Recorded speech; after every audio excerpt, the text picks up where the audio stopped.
Again, Mr. Speaker, we support the passage of Congressman Johnson's H.R. 895 and would prefer also to enact this provision into law along with measures that will help the Navajo Nation with their broader water shortages. And I reserve the balance of my time. The gentlewoman from Wyoming reserves. The gentlewoman from New Mexico is recognized. Mr. Speaker, I have no further requests for time. I would inquire whether my colleague has any remaining speakers on her side. In Wyoming? I do have an additional speaker, Mr. Speaker.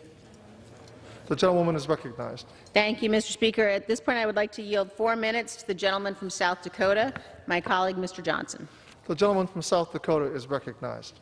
Thank you, Mr. Speaker. I'll begin by thanking Chair Cheney and Congresswoman Holland for their support and for their warm words of support for this measure. And they're right. H.R. 895 is about fairness. It is about equity, and it is about improving tribal school outcomes across this country. Now, I don't know that it matters where you live in this country. I don't know that it matters where you are in the political spectrum.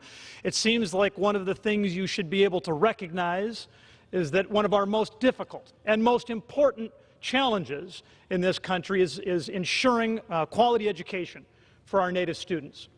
And unintentionally, a few years ago, Congress complicated those efforts.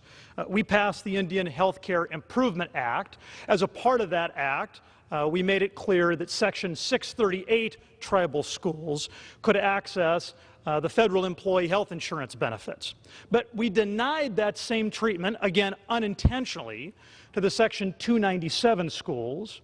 And in the decades since we've done that, millions of dollars have flown out of the classroom and instead toward these health insurance benefits. Our bill, my bill, the Tribal School Insurance Parity Act, fixes that oversight, closes that loophole, and addresses this problem without costing our federal government a nickel. I've visited tribal grant schools, most recently just a few weeks ago.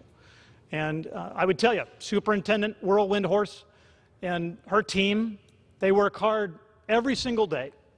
They're at Wounded Knee School on the Pine Ridge Indian Reservation in South Dakota.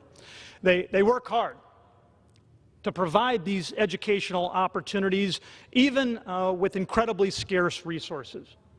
My friend, Cecelia Fire Thunder, she's the president of the Oglala Lakota Educational Consortium. She understands those challenges, which is why she has been focused on this issue for a long time.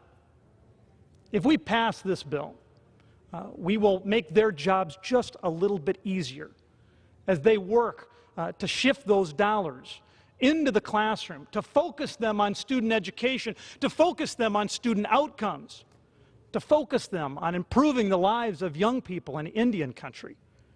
And so I ask my colleagues, Mr. Speaker, for a yes vote. And I ask us all to work with the Senate to pass H.R. 895 before the end of the 116th Congress. Thank you, and I yield back. Thank you. Mr. Speaker, I yield back the balance of my time. The gentlewoman from Wyoming yields back the balance of her time. The gentlewoman from Wyoming is recognized. The gentlewoman from New Mexico is recognized. Mr. Speaker, I urge my colleagues to support the legislation, and I yield back the balance of my time. The gentlewoman from New Mexico yields back the balance of her time. The question is, will the House suspend the rules and pass H.R. 895? Those in favor say aye. Those opposed say no. In the opinion of the chair, the two-thirds being in the affirmative, the rules are suspended. The bill is passed, and without objection, the motion to reconsider is laid on the table.